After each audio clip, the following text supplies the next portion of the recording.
I want to welcome you. And as usual, if you have not liked and subscribed, I want to encourage you to go ahead and do so. As I'm jumping into the topic of today, I want to talk about something that is common that many of us face or have faced or possibly even is facing right now. And that is, how do we deal with or handle the circumstances and situation that has been given to us or that we have inherited and we had no say in the matter. Many of you know what I'm talking about. You may live in a particular region of the country or the world. You may have to be dealing with some type of thing in which your family has caused or vice versa, or just community in general. And it can be tough, especially when you begin to start looking at and trying to figure out how do you pursue purpose and destiny when it feels like there's roadblocks around you and there are limitations everywhere that you look. And as far as being able to find that encouragement, that insight, and that wisdom, it can seem so tough. And so if I'm talking to you particular and this resonates with you, I want you to stay tuned in as I continue to kind of talk about this topic. And I must first start out by saying that, you know, what I'm talking about, all of us have experienced that, right? All of us have experienced limitations. All of us have experienced setbacks. I think the key is to what do we do with those things once we've experienced them?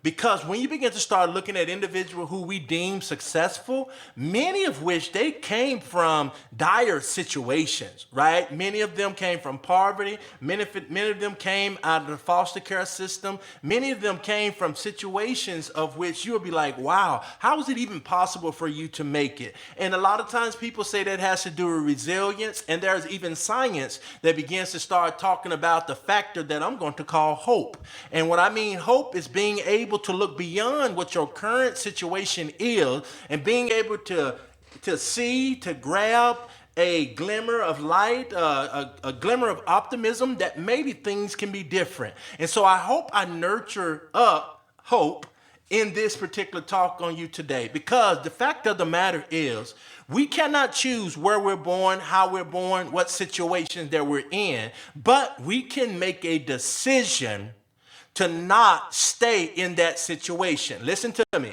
A decision has to be made that you will not stay in that situation before anything changes.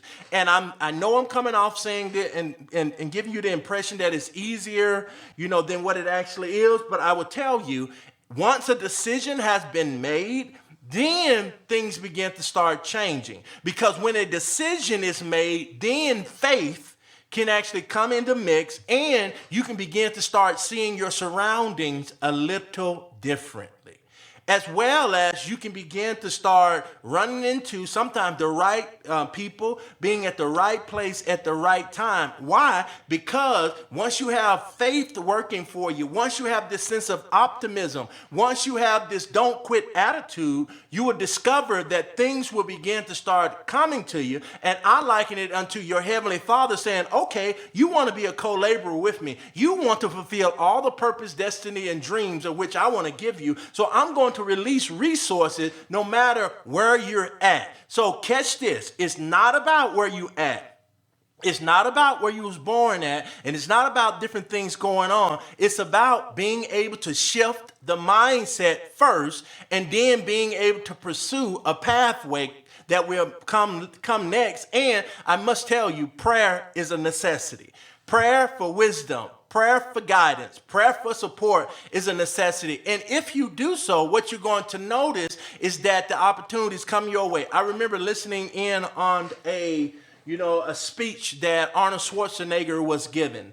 And he talked about the poverty he was in. And after he made a decision, after he saw a picture of what he wanted to become, that was all that he needed to muster up the energy, right? And the optimism that he needed, as well as the courage to pursue. Because I will tell you, when you're looking to do something different and you're looking to take advantage of the opportunity that you've been given, you have to be in a place to where you decide that things have to be different for you. Things have to be different for your your children, and you refuse to allow for your surroundings to dictate how much you can grow and where you're going to go in this life. And so I'm hoping that this is encouraging you. And one thing that I would tell you, no, you did not start the problems. You did not start the situation, but you have the opportunity to finish it and make sure you finish it with the Lord on your side and get the outcome that you're looking for. So again, if you haven't liked, please like and subscribe. And I hope this is helpful for you. Have